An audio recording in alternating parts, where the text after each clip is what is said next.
Berhenti ketakutan kalau hanya sebatas tidak mampu bayar pinjol. Ya, ingat, sejak awal Anda meminjam di pinjol, semuanya telah diperhitungkan oleh pihak pinjol, termasuk ketika Anda tidak mampu bayar. Anda ingat, COJK nomor 19 tahun 2023 menyampaikan pinjol wajib bekerja sama dengan asuransi. Tujuannya adalah untuk memitigasi resiko gagal bayar. Ya, jadi Anda nggak perlu khawatir terlalu berlebihan ketika Anda mengalami yang namanya tidak mampu atau tidak sanggup membayar di pinjaman online. Ya, kekhawatiran Anda, ketakutan yang Anda dalami hari ini itu adalah kesuksesan bagi pinjaman online. Semakin Anda ketakutan, semakin besar peluang akan terjadi gali lubang tutup lubang yang sangat besar.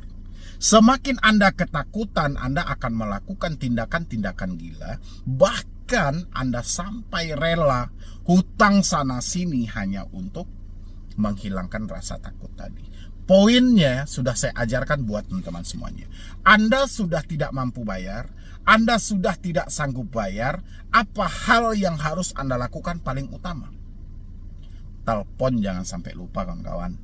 Ya, telepon yang Anda respon setiap hari, itulah penyebab dan pemicu sebuah ketakutan Anda. WhatsApp jangan Anda lupakan juga. WhatsApp adalah sumber tempat di mana Anda akan mengalami ketakutan nanti. Mulai dari chat yang mereka kirim bahasa binatang, bahasa Anda dicaci maki, bahasa Anda akan ditakut-takuti. Ya, itu kekuatan dari pinjol. Karena mereka masih ada keterbatasan untuk mendatangi Anda ke rumah, makanya mereka gencarkan ini penagihan dari telepon dan WhatsApp. Ini pinjaman online kawan-kawan. Pinjol, pinjaman online, KTA, kredit tanpa anggunan. Tidak ada anggunannya, tidak ada jaminannya kecuali harga diri Anda hari ini. Ya, sampai di sini teman-teman paham semuanya. Jadi untuk Anda yang mengalami yang namanya telat bayar, atau bahkan sampai dalam diri Anda sudah memutuskan, saya tidak mampu bayar lagi bang. Oke, itu nggak ada masalah. Anda tidak mampu bayar, risikonya sudah disediakan kok. Apa risikonya? Ya itu tadi, BI checking, SLIC, Sistem Layanan Informasi Keuangan. Habis itu FDC, Fintech Data Center, atau Pusdapil, Pusat Data Fintech Lending. Ini resiko, tempat resikonya. Terus kenapa bang debt collector itu malah gencar?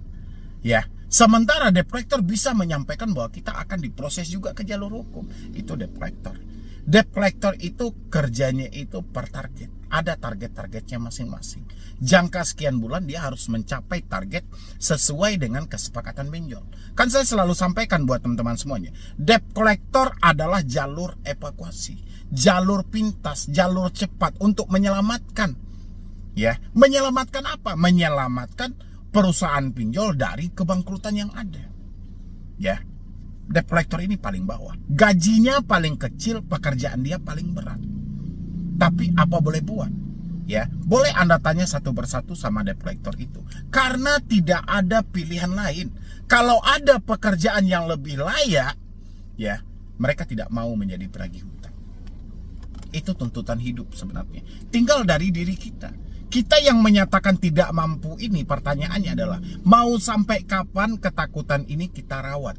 Sementara kita tahu dan kita paham banget, sumber ketakutan itu ada di komunikasi yang hari ini. Telepon, ya, ini nggak bisa Anda hilangkan. Caci maki, hinaan, semuanya bisa melalui telepon ini. Ya, mau mereka menyebutkan nama aplikasi, mau tidak menyebutkan nama aplikasi, ketakutan Anda sama aja. Ya, kenapa? Karena Anda sudah disugesti dulu, Anda sudah dimarketingkan. Anda tahu nggak sih, keberhasilan pinjol atau debt collector dalam menagih itu bukan mengambil uangmu. Tapi keberhasilan debt collector paling utama adalah memberikan ketakutan. Ketika Anda sudah ketakutan, itu sudah melebihi dari uang tagihan yang Anda bayar. Kenapa? Besar kemungkinan Anda akan mencari hutang lebih besar dari hutang yang mau Anda bayar hari ini. Makanya mereka sudah tidak khawatir lagi. Ketika ancaman mereka sudah masuk, cara-cara dan marketing mereka ini sudah bermain di dalam pemikiran Anda, pinjolnya akan tertawa. Makanya dari teman-teman saya minta untuk sadar. Selain telepon WhatsApp, sumber masalah juga paling besar disumbangkan oleh chat WhatsApp dari debt collector. Makanya sumber masalah itu tertanam di dalam pemikiran Anda, menimbulkan rasa takut yang sangat luar biasa. Ya, itu disumbangkan oleh chat WhatsApp. Chat WhatsApp cuma menyampaikan Anda kalau main-main dengan perusahaan kami bisa lakukan pemrosesan sesuai dengan pasal 12 sekian dan 12 sekian. Itu aja Anda sudah grogi gitu.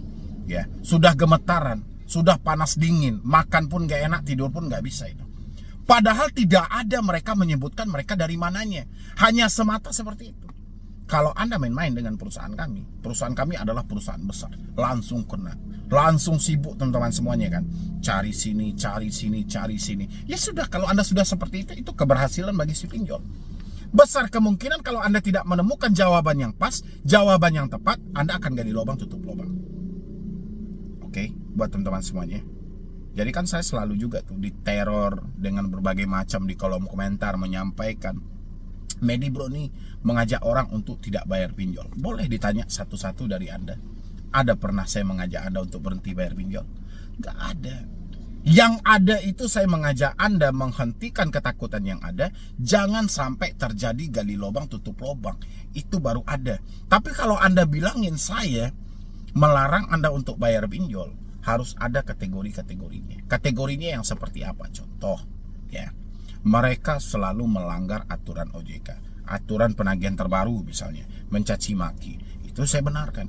Anda catat nama aplikasinya, hentikan pembayaran. 1.000 perak pun jangan Anda bayar. Sudah ada aturannya, masih juga dilanggar.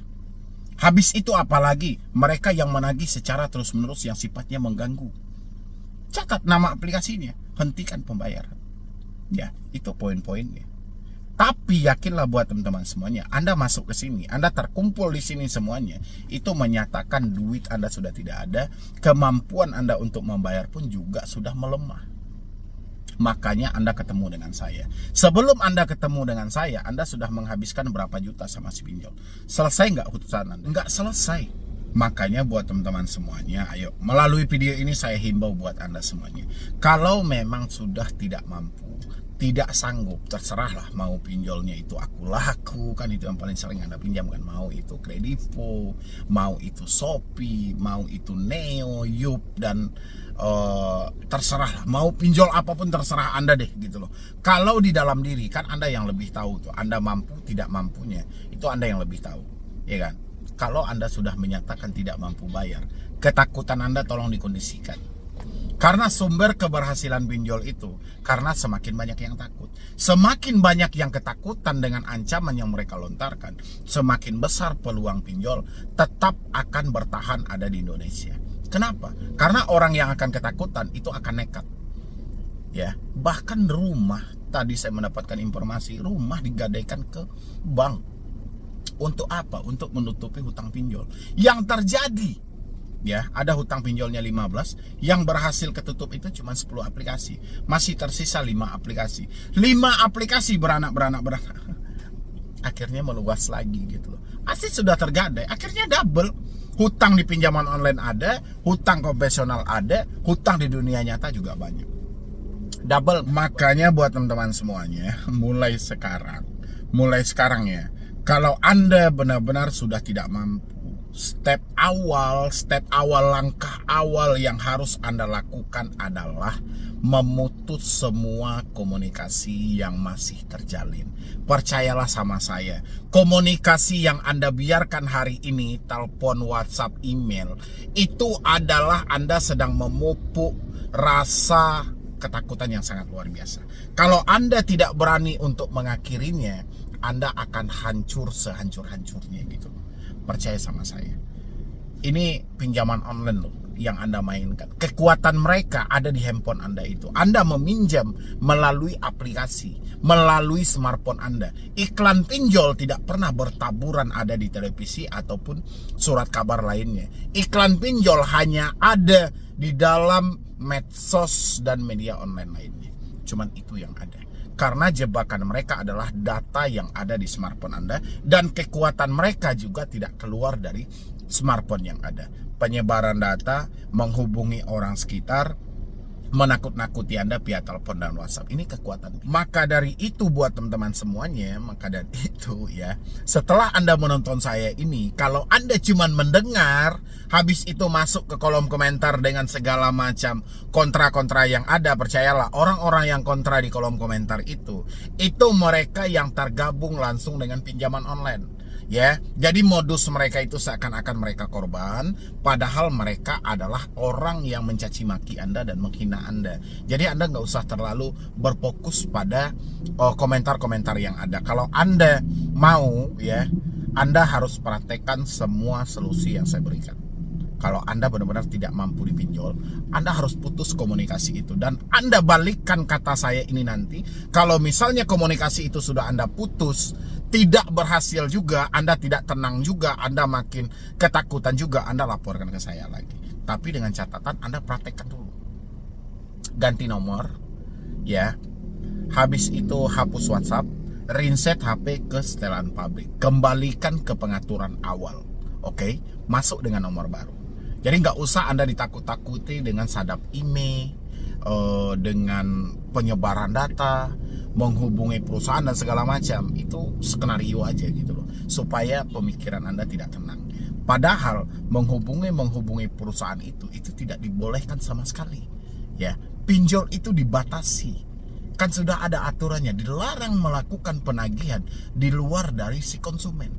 Ketika Anda diancam bahwa mereka akan menghubungi perusahaan Anda kalau Anda tidak melakukan pembayaran, dan di saat itulah Anda mencatat nama aplikasinya dan mengambil satu keputusan untuk berhenti bayar seumur hidup. Ya, asal teman-teman tahu, saya kasih bocoran sedikit ya. Ini OJK ya, di 2025 nanti itu akan menurunkan bunga pinjol 0,1%. Oke, 0,1% ini bukan jumlah yang kecil. Ini besar ini karena hitungannya per hari. Ya, itu baru sebatas bunganya. Anda sadar, bukan bunga aja yang menjadi sumber masalah kita, tapi pemotongan biaya layanan yang besar. Ya, ini juga sumber masalah. Tenor yang singkat juga masalah.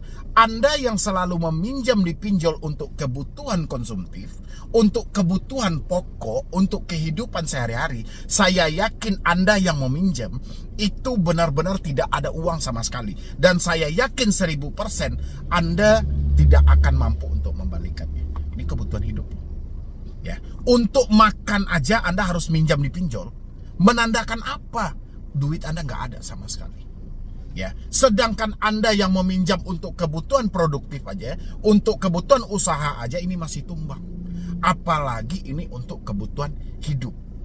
Ya, jadi bunga kecil yang ditawarkan sama OJK itu bukan solusi, kawan-kawan. Ini musibah.